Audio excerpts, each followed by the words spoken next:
Assalamualaikum warahmatullahi wabarakatuh. Halo semuanya, perkenalkan nama saya Sylvia Nirmalasari dari kelas TI 23C3. Di sini saya akan menjelaskan materi mata kuliah rekayasa perangkat lunak. Saya akan membahas mengenai white box testing.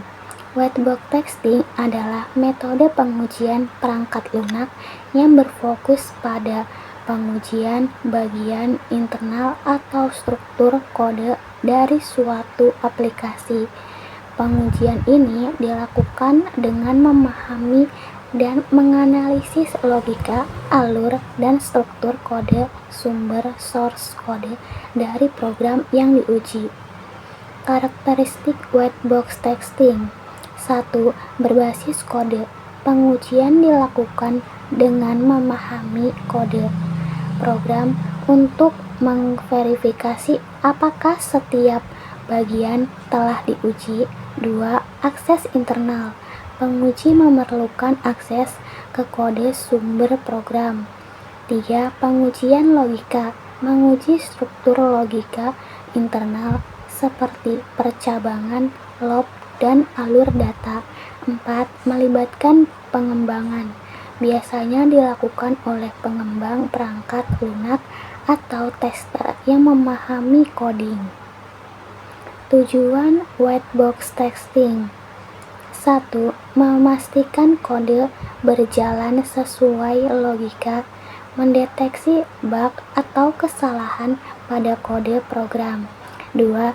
Mengoptimalkan kode, membantu mengidentifikasi redundansi atau bagian kode yang tidak efisien. 3. Penguji cangkupan kode, memastikan seluruh bagian kode telah diuji termasuk semua kondisi logika dan alur.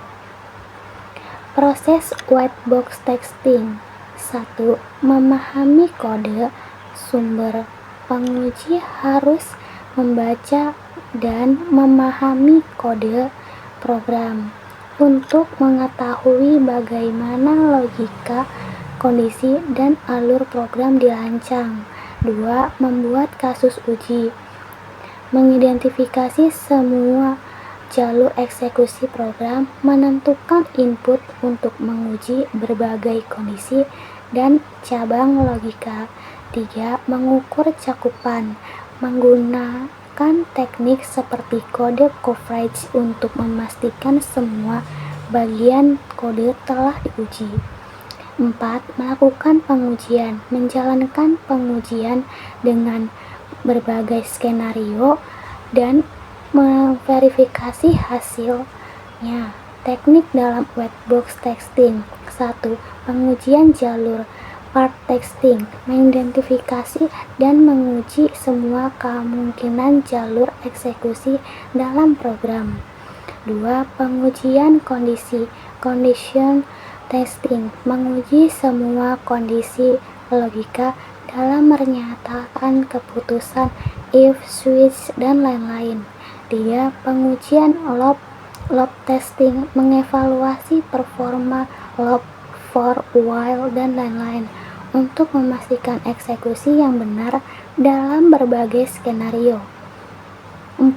Pengujian aliran data, data flow testing, memastikan variabel digunakan dengan benar sepanjang program dari inisialisasi hingga penghapusan. 5.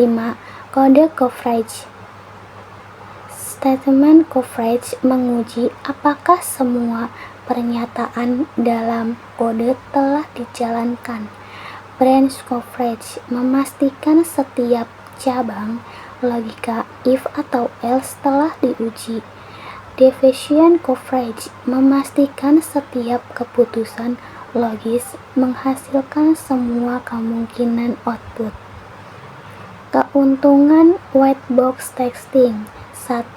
Mengidentifikasi bug lebih awal karena pengujian telah berfokus pada detail kode. 2. Memberikan cangkupan pengujian yang mendalam. 3.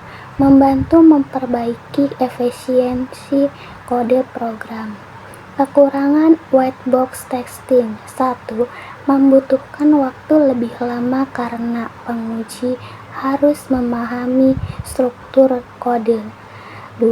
Tidak efektif jika digunakan untuk menemukan bug yang terkait dengan perilaku pengguna user behavior. 4. Dia membutuhkan penguji yang memiliki keterampilan pemrograman.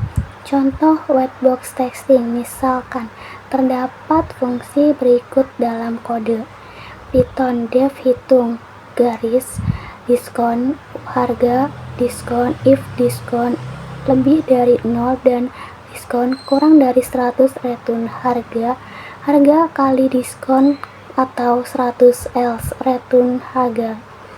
Dalam white box texting, penguji akan 1. Mengidentifikasi jalur logika kasus ketika diskon berada di antara 0 dan 100, kasus ketika diskon berada di luar rentang valid. 2. Penguji kondisi diskon 0, diskon 100, diskon negatif atau lebih dari 100. 3. Mengukur coverage, memastikan setiap cabang kode if atau else dieksekusi setidaknya satu kali. White box texting merupakan salah satu komponen penting dalam pengujian perangkat lunak yang digunakan untuk memastikan kualifikasi kode dari sudut pandang teknis. Sekian, terima kasih. Wassalamualaikum warahmatullahi wabarakatuh. Dadah.